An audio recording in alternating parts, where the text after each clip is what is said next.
사도행전, 서신서, 요한계시록 부분을 우리가 공부하고 있죠. 오늘은 우리의 교재 25페이지, 25페이지 15장, 사도행전 15장을 다루겠습니다. 사도행전 15장 예루살렘 공의회, 예루살렘 공의회부터 다루겠습니다.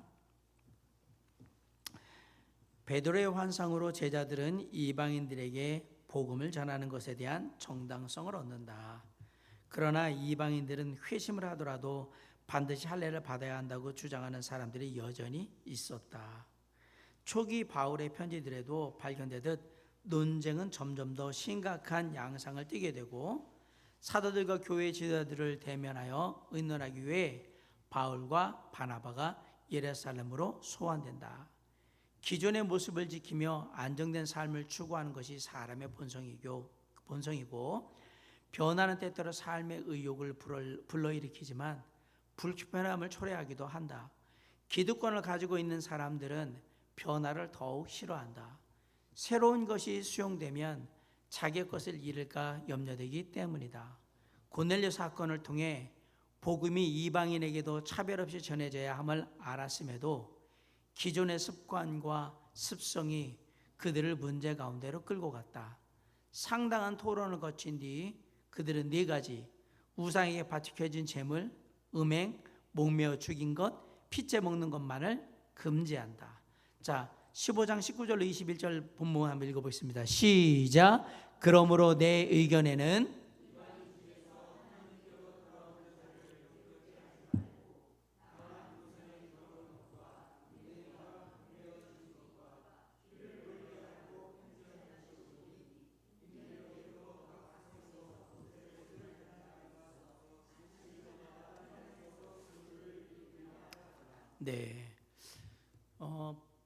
베드로가 고넬료를 만남으로 인해서 이방인 가운데도 성령이 역사하시고 구원의 역사가 있구나라는 걸 알았음에도 불구하고 그건 베드로의 경험이고요. 많은 유대인들이, 개종한 유대인들이 그래도 율법을 지켜야지, 그 율법의 중요한 것은 할례를 받아야 된다, 이런 부분에 대해서 얘기를 했어요. 근데 할례는 율법을 행하는 자한테 필요한 거지, 율법을 행하지 않는 사람한테 할례가 무슨 의미가 있습니까? 율법에서 정한 규례가 할례인 것을. 바꿔 얘기하면 율법이 있는 자에게는 율법이 있는 것처럼, 바울의 얘기잖아요. 율법이 없는 자에게는 율법이 없는 것처럼 그렇게 하는 게 맞다라는 얘기예요. 내가 율법을 지킨다고 해서 너도 지켜야 된다라는 것은 아니거든요. 내가 율법을 안 지킨다고 해서 너도 안 지켜도 된다라고 하는 건 아니거든요. 율법을 행하던 자에게는 율법이, 그리고 율법을 행하지 않던 사람들한테는 그들의 양심과 그동안 해왔던 것들이 다 나름대로 의미가 있다라는 얘기를 하는 겁니다. 이 얘기는 교회가 갖고 있는 편견이나 선입견이 때로는 복음을 방해하는 것들이 될 수도 있다라고 얘기할 수가 있어요. 그러니까 그냥 우리가 교회 안에 늘 해왔던 일들이 그게 맞다고 생각을 하는 거예요. 사실 맞고 틀리고의 문제가 아닌 부분들도 많고, 선택의 문제인 경우도 있고, 때로 어떤 것들은 틀린데도 불구하고 예전부터 해왔으니까 라는 얘기로 그냥 할 수도 있단 말이에요. 그러니까 베드로의 이 할례의 문제는 그런 문제인 거예요. 이거는 율법을 따르는 유대인들한테는 의미가 있을지 모르겠지만 이방인한테 이게 무슨 의미가 있습니까? 라고 했던 거죠. 이를테면 우리가 예수 믿으려면 다 이스라엘 국적으로 바꿔야 된다라고 그러면 누가 예수를 믿겠습니까?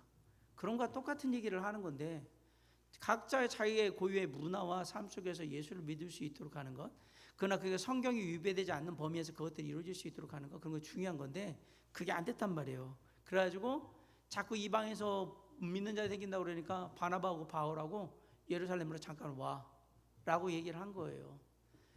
베드로의 생각은 아니에요. 다른 많은 사람들이, 유대에서 개종한 사람들이 그래도 그렇지, 그리고 너는 유대인이 가서 그렇게 가르치면 어떡해, 이렇게 하니까 소환을 했단 말이에요. 그래서 얘기를 했지만 베드로는 이미 고넬료의 경험을 갖고 있어요. 자신은 이방인에게도 가봤단 말이에요. 그런 여러 가지 것들이 있어서 마지막에 결정을 낸 건 뭐냐면, 율법에서 금하는 네 가지, 우상에게 바쳐진 제물, 음행하고 목매어 죽인 것, 피째 먹는 것, 그것은 금지한다. 음해를 금지한다는 얘기는 아시겠지만 성전에서 우상의 그 제단에 가면 그 몸 파는 애들이 있었잖아요. 그런 것들에 이런 것들에 관련된 것들은 안 된다라고 얘기를 하는 거죠. 예, 그런 부분에 대해서 율법이 정하는 바는 지켜라.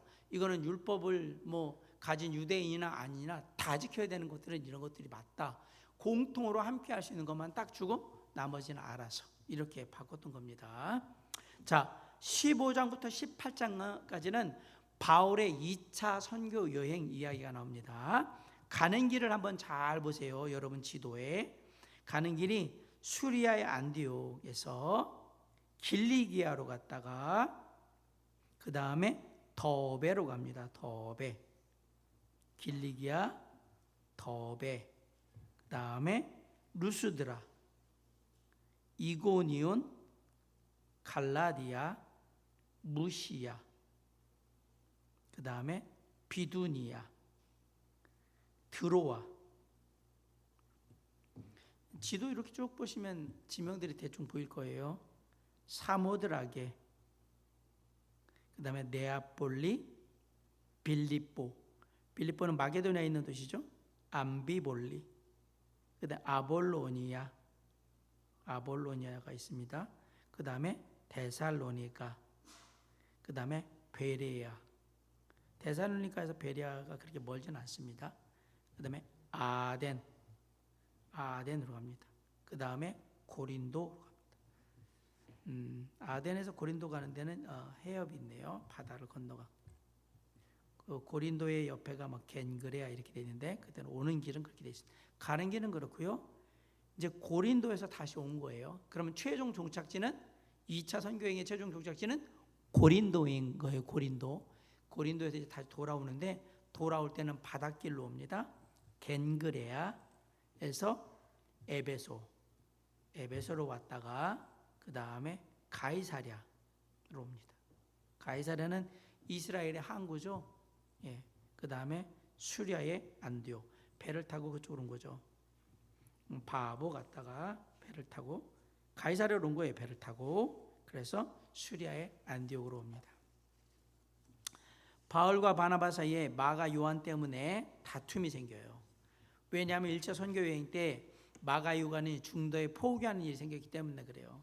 그래서 이에 바울은 그를 데리고 갈 수 없다고 주장했고 바나바는 마가 요한의 삼촌이기에 한 번 더 기회를 주자고 주장한다.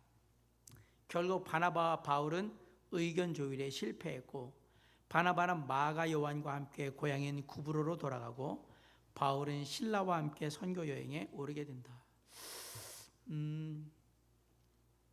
2차 전도 여행에서 1차에서 낙오했던 마가를 다시 데려가자고 할 때 바울과 바나바의 의견이 충돌을 했습니다. 저는 개인적으로는 그 생각을 합니다. 아마 말년에 바울 같았으면 다르게 생각할 수도 있었을 것 같아요. 기회를 더 주자는 쪽으로 생각할 수도 있었을 것 같아요. 그런데 이때 바울의 모습은 그렇게 생각할 수 있는 모습은 아니었던 것 같아요. 그러니까 하나님의 일에 바울은 엄격했던 거예요. 하나님의 일에 끝까지 최선을 다해야 되는데 그렇지 못한 사람을 어차피 데려가봐도 또 그럴 수 있는 가능성이 있으니까 나는 못하겠다 이렇게 한 거고 바나바는 이전하고 달라졌으니까 한 번 더 기회를 줬으면 좋겠다. 그러고 나서 중간에 안 되면 돌려보내도 되지 않겠는가 이렇게 생각을 했던 거죠. 어느 쪽이 맞느냐 그런 식으로 얘기하면 안 됩니다. 그러면 바울도 섭하고 바나바도 서운합니다. 왜? 그럴 거면 이에 하나님이 바울의 행위를 악하게 여기시나 안 좋게 생각하시나 그러거나 바나바의 생각을 안 좋게 여기시나 이렇게 해야 되는데 그런 얘기가 아무 없다는 얘기는 어느 쪽을 선택하든 그것을 하나님은 존중하셨다는 얘기예요. 이런 것들을 가지고 이 본문을 갖다 바울이 맞네 바나바가 맞네 그거 다 쓸데없는 얘기예요. 왜? 성경에서 하나님이 그 얘기를 안 한다는 얘기는 그 부분에 대해서 논의를 안 하고 있다는 얘기예요. 맞다 틀리다의 논의를 안 한다는 거고 그럼 맞다 틀리다의 논의는 누가 하냐? 우리가 하는 거죠. 우리가 개인적인 생각에서 하는 거예요. 그러니까 이거는 맞다 틀리다의 영역이 아니라 내 개인적으로는 그렇게 아마 그럴 것 같아 나 같으면 이랬을 것 같아 이거는 되지만 내 개인적인 생각이 성경에서 말하는 것에 맞느냐? 아니요, 하나님 결론을 내리지 않았어요. 바울이 틀렸다, 바나바가 틀렸다 얘기 안 한다는 얘기는 그 부분에 대해서는 그렇게 따질 얘기가 아니고, 정확하게 얘기하면 바울도 맞고 바나바의 입장도 맞다.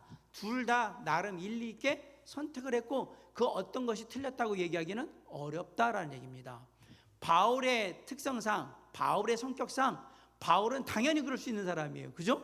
하나님의 일에 진짜 목숨 걸고 하는데 지금 그런 식으로 이런 태도를 가지고 있다? 나는 못해. 당연히 그럴 수 있는 거고요. 바울은 삼촌이니까 뭐 팔은 안으로 굽는다고 한번 그래도 기회를 한번 더 줄. 당연히 그럴 수 있는. 이걸 들으면서 야, 여기서 또 인맥이 통하네 뭐 그러지 마세요. 팔은 안으로 굽는 거예요. 저도 제 자식에 대해서나 제 아내에 대해서나 다른 사람들도 훨씬 더 옹호할 수 있고 그런 거잖아요. 그건 당연한 거예요. 그것이 하나님이 말씀하시는 선을 넘느냐 않느냐 이 얘기지, 이거는 그런 선을 넘었다고 얘기하기도 어려워요. 왜냐하면 마가가 한 번도 안 한 사람들이 아니라 처음에 전도여행 간다고 할 때 이걸 간다고 했으면 나름대로는 특별한 마음가짐을 가지고 했던 거 아닙니까? 다만 끝에 마무리를 제대로 짓지 못하고 중간에 갔을 뿐이지, 이 바울과 바나바가 가는 거기에 여기 함께해서 간다, 이 길이 편한 길이 아닌 걸 알면서도 같이 갔다는 건 마가도 대단한 사람이었다는 얘기예요. 다만 그 대단한 마음가짐이 끝까지 못 갔기 때문에 지금 문제인 거지. 우리가 성경을 읽으면서 헤이 마가같이 하려면 난 안 할 거야, 당신이 그렇게 말할 자격이 없다라니까요. 저는 성경을 그렇게 함부로 얘기하시면, 사람들을 함부로 얘기하시면 절대 안 돼요. 마가는 진짜 대단한 사람이었던 거예요. 다만 마무리를 짓지 못한 것에 인해서 그냥 짐을 지게 된 거잖아요. 그런데 나중에 여러분, 바울이 로마에 있을 때 누가 가죠? 마가가 가요. 그거 보면 사람이라는 건 한 번은 그렇게 했다고 막 그렇게 얘기할 수 있는 게 아니에요. 그러면 바나바가 그래 바울 나중에 생각하면서 바울 만나가지고 봐봐 마가가 이렇게 잘하잖아 얘기할 수 있는 거고, 바울이 얘기할 때 그때 그랬어요. 그래 말이야 내가 한번 그냥 다시 한번 해줄 텐데 그때는 그런데 정말 그러고 싶은 마음이 없었어. 그럴 수도 있는 거잖아요. 그걸 뭘 틀렸다 이게 문제가 아니라는 얘기입니다. 아울러서 중간에 그랬다 할지라도 저는 더 대단하다고 보는 게, 물론 할 수 있대. 그러나 처음에 그런 마음을 가지고 이런 진짜 험난한 배 타고 다니고 이렇게 심하게 어려운 길을 같이 가겠다고 했던 것은 대단한 결정이다. 비록 중간에 그만뒀지 할지라도 그것은 정말 그렇게 할 만한 가치가 있는 일이었다라고 저는 평가한단 말입니다. 그게 정확한 평가가 맞을 거예요. 그래서 우리가 단순히 중간에 그만뒀다라는 그 한 가지 사실만으로 막 욕을 할 수 있는 입장은, 이걸 욕할 수 있는 입장은 둘밖에 없어요. 바울과 바나바 이외에는 누구도 여기도 뭐라고 못해요. 왜? 당신은 가봤어요? 안 가봤잖아요. 안 가봤으면서 그걸 막 갈 수 있는 편하게 되고 대단한 것도 아닌 것 같지 막 그렇게 얘기하면 안 된다. 진짜 어려운 길이에요. 왜? 나중에 바울이 얘기하잖아요. 선교지의 길이 갔다가 만나죠. 강도 만나기도 하고 물에 빠지기도 하고 죽을 고비도 넘기고 굶기도 하고 잠도 못 자고 이 얘기를 다 하잖아요. 그거 각오하고 가겠다는 얘기인데 그걸 갖다가 그런 식으로 폄하해서 얘기하거나 그러면 안 된다. 성경은 그렇게 얘기하고 있지 않다. 그렇다는 얘기고요. 그런 측면에서 마가를 데리고 가자, 난 싫다 하는 것들이 하나님의 뜻이냐 아니냐 그런 거 얘기. 데려가도 하나님의 뜻이요, 안 데려가도 하나님의 뜻인 겁니다. 그래서 봐보세요. 마가 요한을 데리고 구브로로 가죠. 바울과 실라는 선교여행을 가고 그렇게 되는 거예요. 자, 1. 실라와 함께 수리아의 안디옥 교회에서 다시 선교사로 파송함. 2. 육로를 이용하여 1차 선교행지인 길리기아의 더베와 루스드라 교회들을 돌아봄. 처음에 갔던 데를 돌아보기 시작했어요. 3. 루스드라에서 1차 선교여행 때 복음을 전한 디모데가 조력자로 합류함. 누가 들어왔어요? 디모데가 함께했어요. 4. 소아시아 내륙의 부르기아와 갈라디아를 지나 소아시아 서쪽 끝의 항구 도시 드로아에 이를 때 환상을 봄. 1차 지도여행과 2차하고 보시면 완전히 다릅니다. 무슨 얘기냐면 1차는 아시아에서도 에베소 쪽은 가지도 않고 돌았었던 거고요. 2차는 에베소까지 갔을 뿐만 아니라 마게도냐로 그리스로 넘어간단 말이에요. 그래서 범위가 엄청 넓어진 거예요. 그걸 참고하셔야 돼요. 지도를 이렇게 비교해 보세요.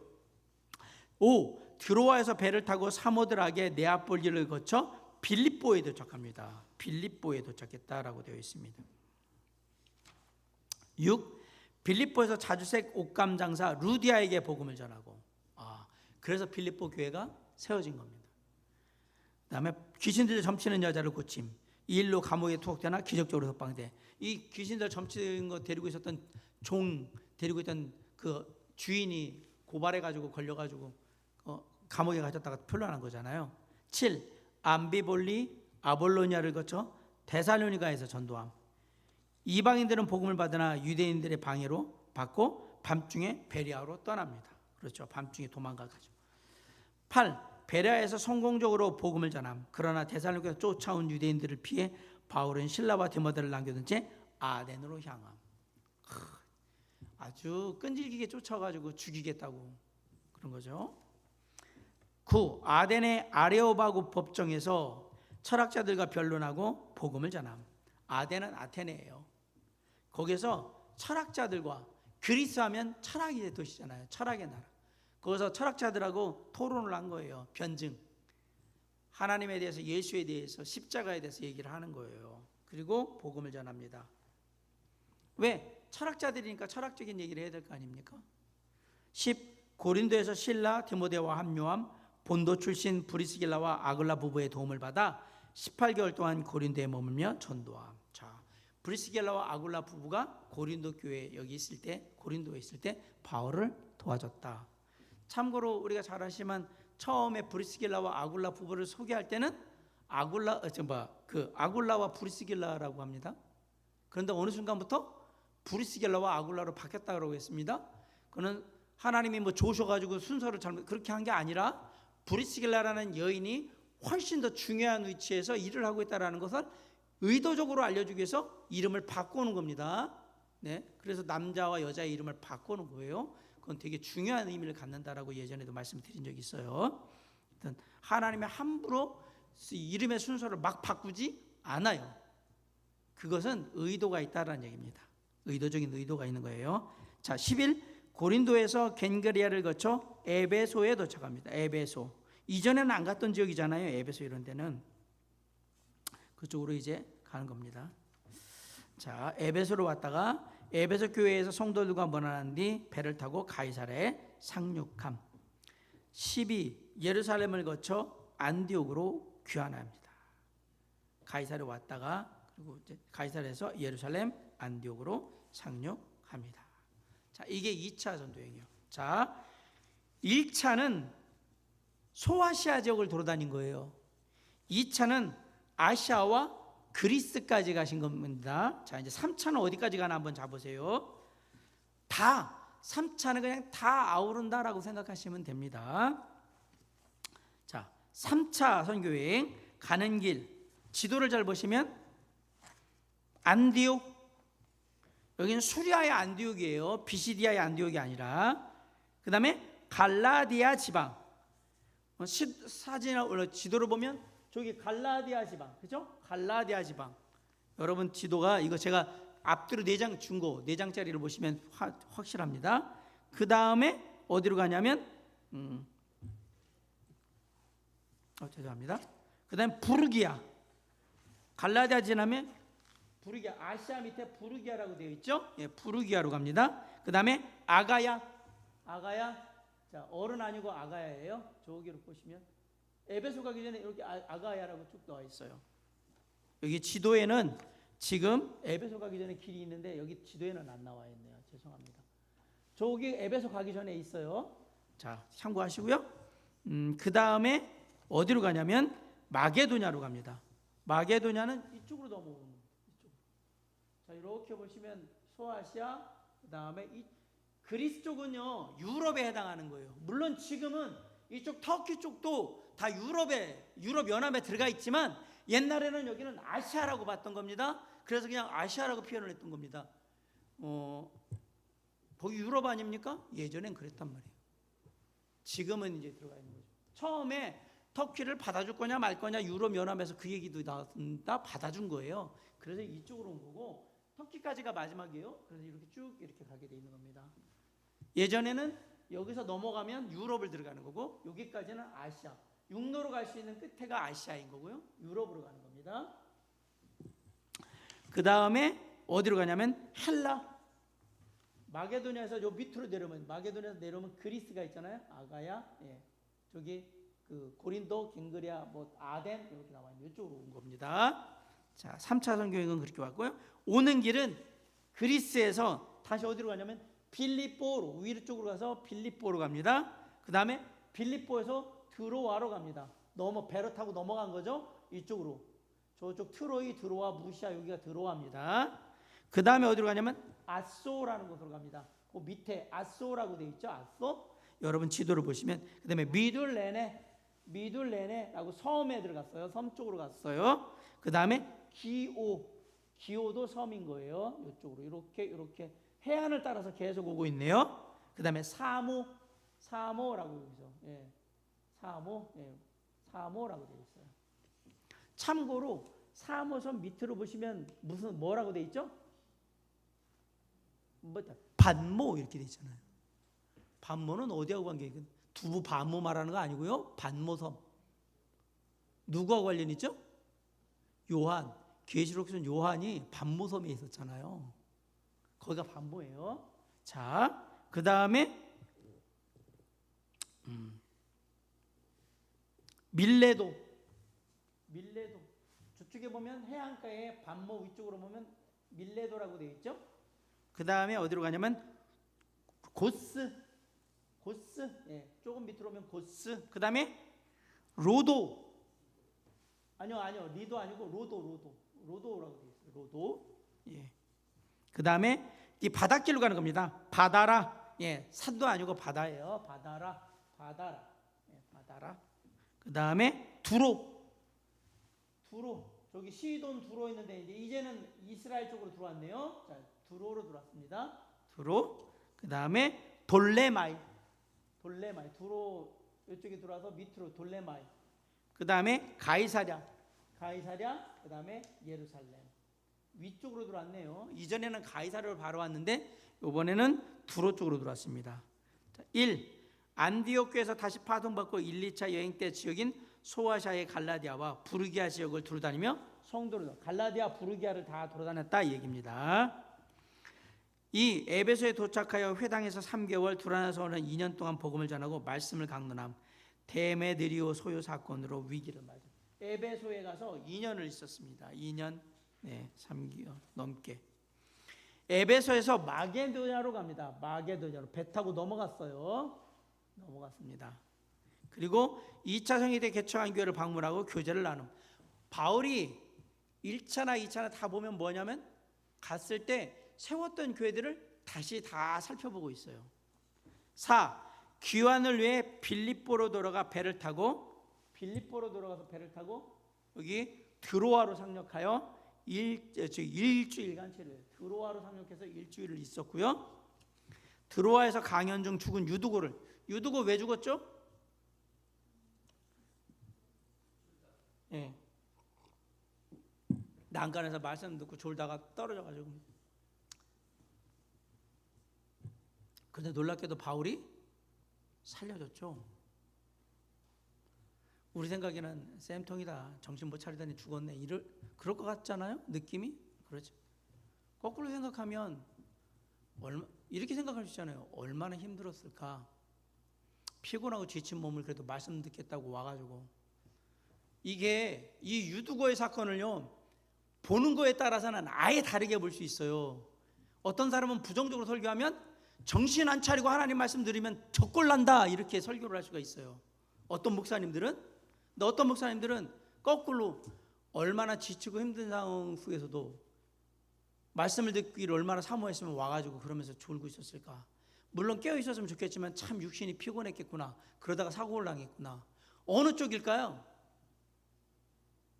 여러분은 어느 쪽에 생각합니다? 답은 없어요. 그냥 여러분 생각할 때 전자일까요? 여러분 생각할 때 말씀 듣다 정신 못 차리면 대충 듣거나 딴짓거리 하다 보면 유두고 같은 꼴 난다? 이게 맞을까요? 그럴 거면 바울이 그렇게 했을까요? 저는 후자일 가능성이 더 높다고 생각합니다.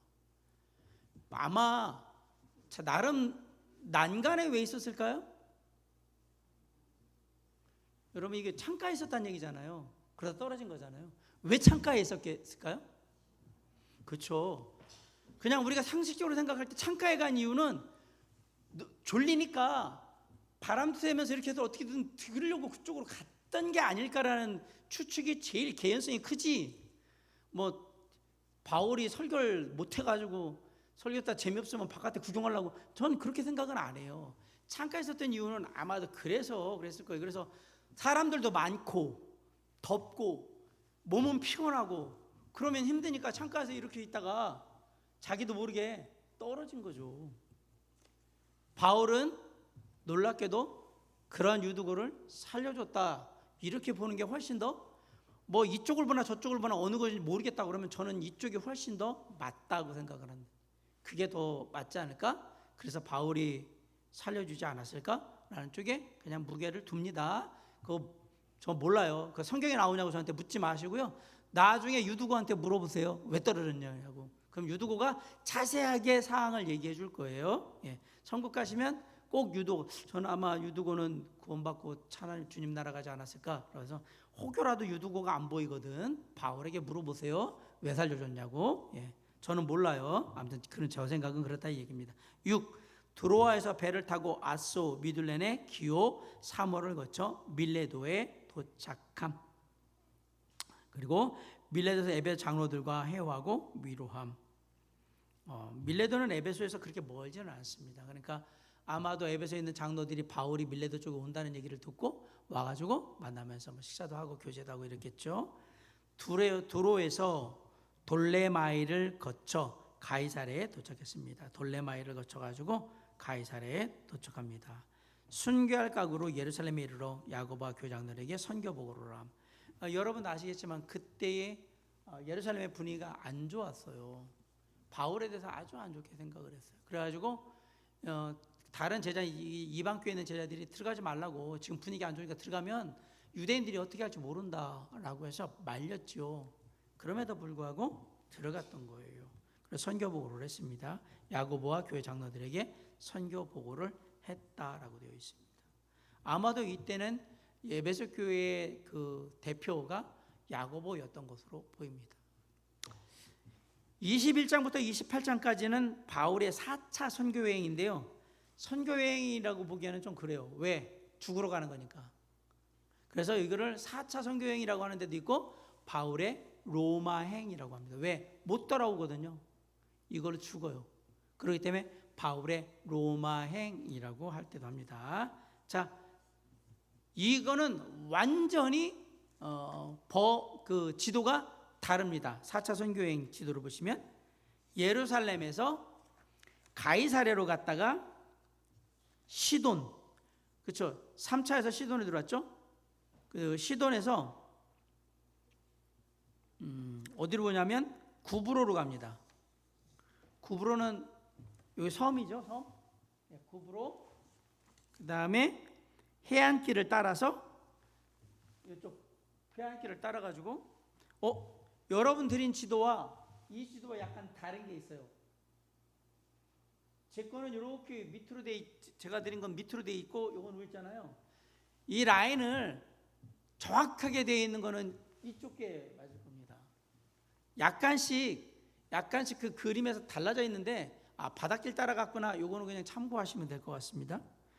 그 다음에 길리기아와 밤빌리아 바다로 갑니다. 길리기아와 밤빌리아 바다.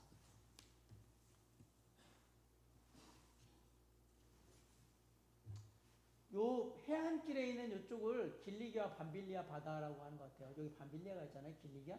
아마 이쪽 해안길. 그래서 제가 이 지도가 훨씬 더 맞습니다 라고 네 장 드린 것보다 이쪽 지도가 이렇게 간 게 맞을 겁니다 라는 거죠. 루기아입니다. 루기아의 무라섬. 무라라는 곳에 갑니다. 그 다음에 니도 맞은편. 니도의 맞은편. 이쪽 길. 로도 쪽으로 이렇게 들어가죠. 예. 니도, 로도 막 이렇게 돼 있어요. 그 다음에 살모네, 이쪽에 보면 크레테라는 섬이거든요. 지금에는 이탈리아에서는 크레테라는 섬이에요. 거기가 그레데예요. 그레도. 여기 살모네, 예. 살모네로 해서 그 다음에 그레데 미향.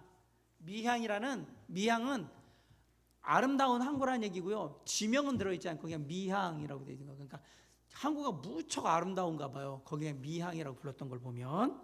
그 다음에 그레데 베닉스. 요 지도는 또 베닉스 쪽으로 가는 게 있네요. 예, 베닉스로 갔습니다. 베닉스. 그러니까 참고로 그냥 간단하게 이렇게 그려놨다고 생각하셔야 돼요. 참고로 이렇게 갔다가 이렇게 오면 좋은데 왜 저렇게 그랬는지는 모르겠어요. 선 그리는 거 어려운 것도 아닌데 왜 그랬을까? 예, 베닉스로 갔다 갔습니다. 베닉스를 갔다가 어디로 가냐면 멜리데 쪽 시칠리아 앞에 있는 멜리데라는 섬으로 갑니다. 엄청 많이 갔네요. 이탈리아 쪽으로 가고 있는 거예요. 그 다음에 수라구사라는 데는 시라큐스라고 되어 있습니다. 시칠리는 우리가 알아는 그 마피아, 대부 막 이런 영화에 나오면 시칠리 사람들이에요. 그 사람들이. 시칠리는 그걸로 유명한데요. 그 시칠리의 수라구사는 시라큐스라는 곳으로 간 겁니다. 지금은. 그 다음에 레기온으로서 이탈리아의 장화의 맨 코, 레기온. 그 다음에 보디올, 중간에 보디올로 가고요. 폼페이 위에 아비오라고 광장 있는 데로 가고요. 그 다음에 트레이스 타베르네 트레이스 타베르네라고 해서 중간에 있고 마지막에 로마로 갑니다. 이것을 선교행이라고 하지 않는 이유는 아까 말한 어떤 분들은 죽으러 가는 길이라 로마행이라고 해야 되는 게 맞다라고 하면 그 사람들은 로마행이라고 표현하고 그럼에도 불구하고 가면서 복음을 전하는 일들은 있었다라고 하면 선교행이고요. 4차 선교행이라고 봅니다. 자, 예루살렘에서 해먹은 논쟁이 재현된다. 할례 옹호자들은 바울의 노력을 평가절하한다. 바울은 전통적인 유대의식에 참여해서 자신이 분열주의자가 아님을 확신시킨다. 그러나 바울은 자신에 대한 평판을 뒤집지는 못한다. 유대인들이 이방인인 드로비모와 바울이 함께 시내에 있는 것을 보았고 시내에 있다는 사실을 근거로 이방인과 함께 성전에 들어갔다고 소설을 쓴다. 거기 한술 더 어떤 이는 이런 말로 어떤 이는 저런 말로 기준도 실체도 없는 말을 내뱉는다. 오해에서 출발한 분쟁이 분노를 일으키고 추측에서 출발한 생각이 하나됨을 파괴한다라고 되어 있습니다. 구체적인 로마로 가는 국소는 다음 주 한번 보기로 하는데 저희가 2차, 3차, 4차 선교여행의 그 거리들을 보면서 1차에서는 소아시아까지, 2차에서는 유럽까지, 3차에서는 소아시아, 유럽을 다 포함해서 그리고 마지막 4차에서는 죽음을 향해서 로마로 가는 것들을 보면서 바울은 계속해서 지경을 확장해 가고 있다는 사실을 그럼에도 불구하고 뭘 놓지 않냐면 자신이 개척한 교회들을 돌보는데 소홀하지 않았다. 앞으로만 간 건 아니라는 얘기입니다. 그런 부분에서도 보면 상당히 어려운 시간이었을 거란 생각합니다. 새로운 지경을 넓히는 가운데 기존에 세워졌던 교회들을 돌보는 작들도 계속하기 때문에 시간이 가면 갈수록 일이 많아지겠죠. 상당히 어려운 그런 여행이었고 그럼에도 불구하고 바울은 끊임없이 그 일을 감당했고 마지막에는 로마로 가서 이제 서바나 스페인으로 가고 싶은 그런 마음으로 또 가는데 사실은 이 로마로 끌려가는 길은 재판을 받으러 가는 길이죠. 그것도 복음을 전할 수 있는 기회가 될 수 있겠다 생각하고 가는 거거든요. 바울이 4차 전도 로마행을 갈 때 자신이 거기서 죽을 거라고 생각을 했을까요? 바울은 죽으러 간 게 아닙니다. 자신은 여기 로마를 기점으로 해서 로마 교회를 통해서 이 일이 잘 되면 서바나까지 스페인까지 가서 복음을 전하는 이베리아 반도까지 가겠다라는 생각을 했던 건데 바울은 죽으려고 로마에 간 건 아니거든. 근데 거기가 마지막이에요. 물음표예요. 왜 하나님은 바울을 스페인까지 보내지 않으셨을까? 몰라요. 바울은 가길 원했는데 그리고 바울은 그런 일을 하라고 하면 정말 잘할 수 있는 사람이었는데 왜 그러셨을까? 하나님의 뜻이에요. 그건 바울의 욕심일지도 몰라요. 그건 하나님의 계획입니다. 바꿔 얘기하면 아니 저런 사람을 왜 끝까지 다 쓰지 않고 왜 거기서 중간에서 그렇게 만들까? 하나님이 얼마든지 로마에서 재판을 잘해가지고 풀려나게 만들어가지고 바울이 갈 수 있도록 해주셨을 것 같은데, 그죠? 근데 바울은 거기까지였다. 그렇게 생각하면 아쉽지만 그러나 그 짧은 기간 동안에 바울이 했던 일들을 보면 진짜 엄청난 많은 일들을 했던 거예요. 거의 우리가 보면 그 일에 워커홀릭에 가깝이 일에 정말 미쳐있던 거죠. 하나님의 살기 그냥 미쳐서 살았던 시간이 아니었겠는가 생각을 해봅니다. 갑자기 그런 생각이 들었습니다. 우리는 이런 때가 언제였을까? 정말 열심히 막 하나님께 드리면서 최선을 다해서 했던 모습들이. 아마 마지막에 바울이 여기가 마지막이라는 걸 알았다면 아유 내가 그때 좀 더 했을 걸 이런 생각하지 않을까요? 우리의 삶도 마찬가지예요. 언제 브레이크가 걸릴지 몰라요. 그러면 주어진 시간이 정말 우리에게는 소중한 시간이라는 생각을 하고, 저는 그런 부분에 있어서 사도 바울은 정말 삶을 하나님께 알차게 다 드리면서 살았던 사람이 아닐까라는 생각을 해봅니다. 우리의 삶도 사도 바울만큼은 아닐지라도 열정이 살아있는 삶, 끝까지 하나님께 쓰임받고 가는 삶, 그런 삶으로 한번 불태워보면 좋겠다라는 각오에서 주님 안에서 우리의 마음을 다시 한번 다잡을 수 있기를 주님의 이름으로 간절히 축원합니다. 기도하시겠습니다. 사랑과 은혜가 풍성하신 아버지 하나님, 이 시간 기도합니다.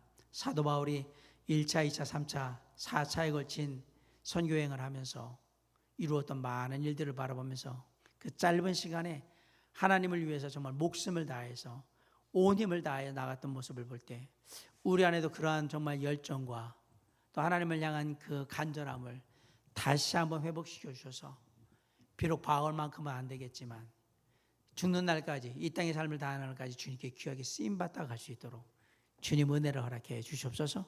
우리를 통해 역사해 주시며 주님의 일을 이루어 주옵소서. 저와 함께 멀리서 기도하는 당시에 살아가는 자들 모두가 그 아름다운 삶을 이룰 수 있도록 축복하옵시며 함께하옵실 믿고 모든 것 맡겨며 감사할 때 예수 그리스도 이름으로 간절히 기도를 삽나이다. 아멘.